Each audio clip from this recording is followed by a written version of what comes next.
Hello and welcome to the Talk Villa podcast. I'm your host Samit Paul, and Aston Villa have made our third signing of the summer transfer window as the club have confirmed a season-long loan deal for Alejandro Garnacho from Chelsea.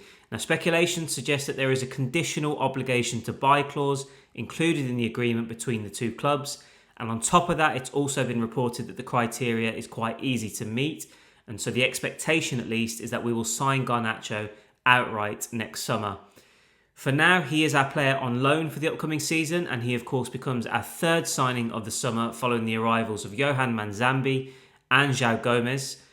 Now, once the move was made official, Unai Emery said, "We are delighted with Alejandro. He is so talented, young, and he showed us his wish to help our project. We are really happy." And as for Garnacho, he said, "I'm really happy to be here. I can't wait to start on the pitch. It's an important club that is growing really quickly, so I can't wait to get started. I spoke with the manager and I think he will give me the confidence to be here and to be on the team."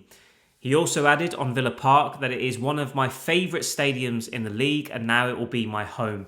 I'm really happy and I can't wait to meet the fans. So breaking this down then, we'll run through the Garnacho move first and then look at the shift in Villa's overall transfer strategy so far this summer as well. Now personally for me, when I was putting together my list of ideal transfer targets this summer, I have to say that Garnacho was nowhere near the top of that list, and in fact, he wasn't even on it at all. So I think the reaction has been fair. There's been a few Villa fans that have been baffled by this move. Some are a little bit more disappointed in it. As we saw from his comments, Unai Emery is delighted with this addition. Now, the only thing I would say is that we've learned our lesson from the Harvey Elliott experience last season in terms of that conditional obligation to buy clause, but on a more positive note, Garnacho is now with the squad and he's got a big chunk of pre-season with us ahead of him.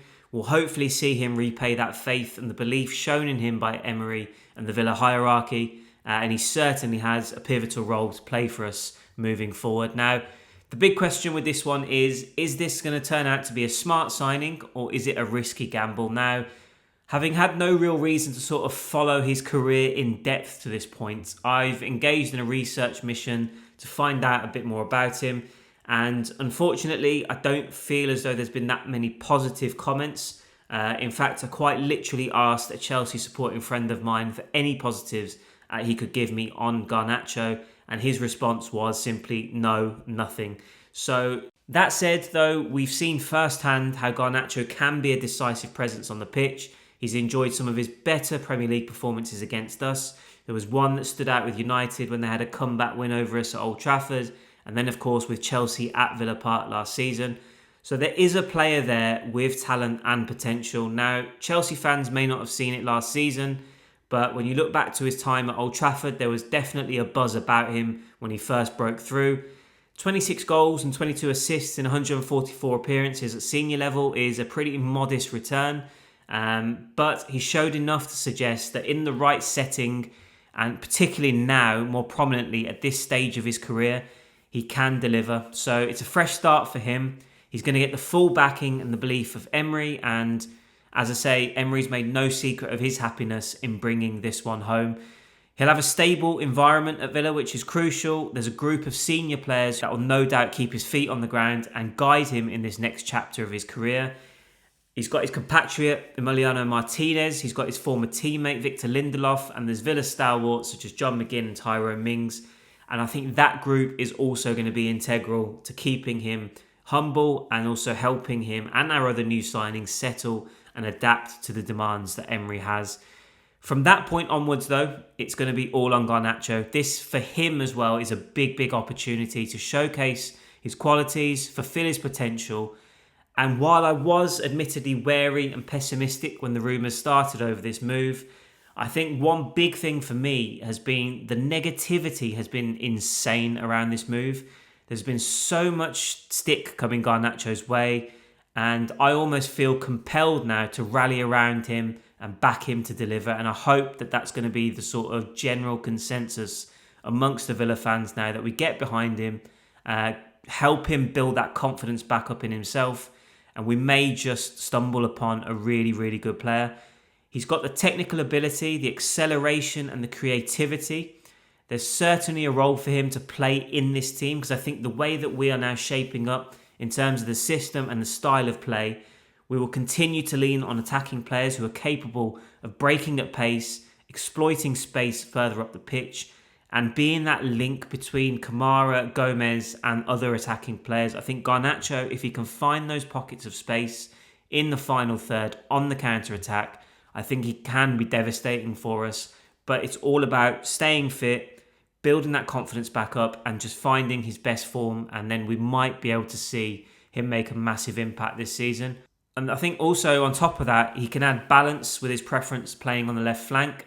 That's been a position that sort of troubled us in recent times in terms of finding a settled solution in that role.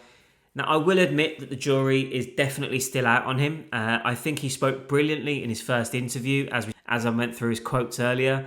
But he has to do his talking on the pitch now. Could he flop? Yep, it's possible. Could he be a mercurial maverick talent that develops into a bit of a cult hero for us if he finally makes this a home and he flourishes? That's also a possibility. Emery is seemingly convinced that it will be the latter. This is not the first time that we've been linked with Garnacho. There was a lot of talk surrounding him and our interest in him last summer before he went to Chelsea. So I just think it's going to be exciting to see the process play out. Now, that's all dependent on some really key factors in terms of his temperament, his character and his buy-in. But I think everything's there for him now to settle, find himself a stable home, produce his best football and hopefully be an important part of our next big push in this process under Emery. So as I mentioned, the second point that I wanted to discuss was that Villa seem to be now going in a new direction with a refreshed transfer strategy. Definitely going to see more incomings and outgoings between now and the end of the summer transfer window. And in fairness, there could be anomalies to the trend that is developing in our work. There could be opportunities or specific targets that present themselves who offer more experience and a bit more of a stalwart presence in the squad.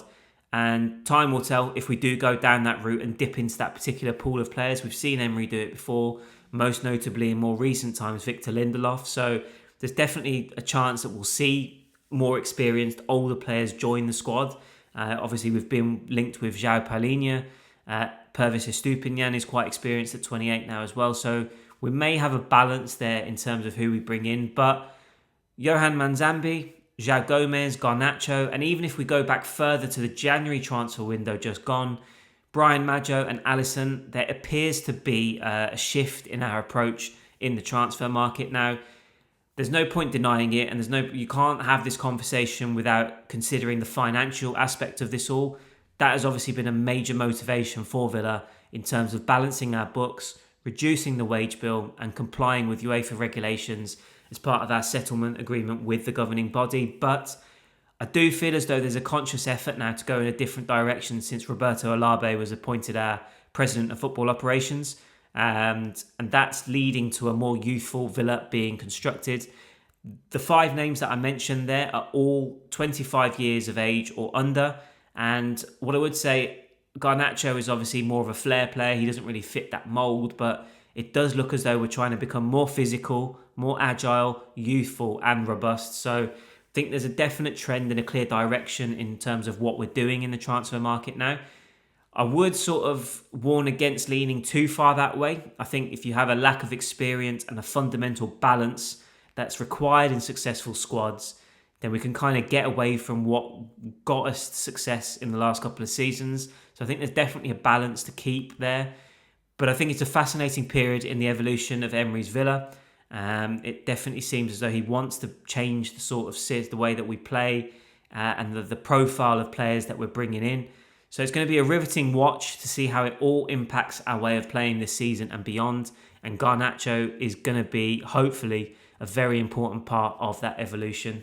So what are your thoughts on the signing of Garnacho? Do you believe that he's found the right place to show his best football, or is it a mistake from Villa? Let me know your thoughts. If you're listening on YouTube, leave your answers below.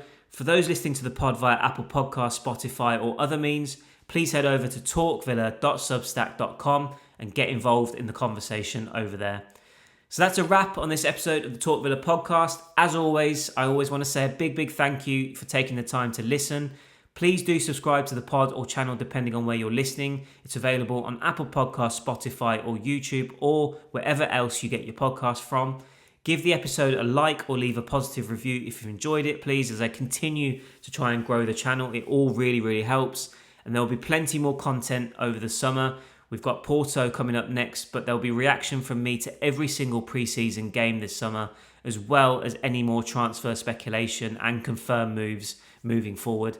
You can also sign up to the Talk Villa Plus newsletter on Substack for ad-free Villa news, opinions and analysis, all of which gets delivered directly to your inbox. And there is also an option of a paid subscription for bonus content.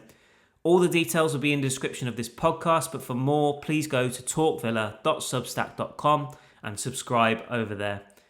So that's 3 new signings confirmed now, with more no doubt on the way, and there will certainly be more outgoings as well as Villa continue to keep that balance. I'll be back on Sunday to recap and analyse our next pre-season friendly against Porto, and possibly any more transfer news if anything significant breaks before then. But it's Garnacho who is the latest Villa signing, and we'll all no doubt get behind him now, give him a chance, as we hope he can be a dynamic and dangerous addition to our attack. Until Sunday though, villains, up the Villa.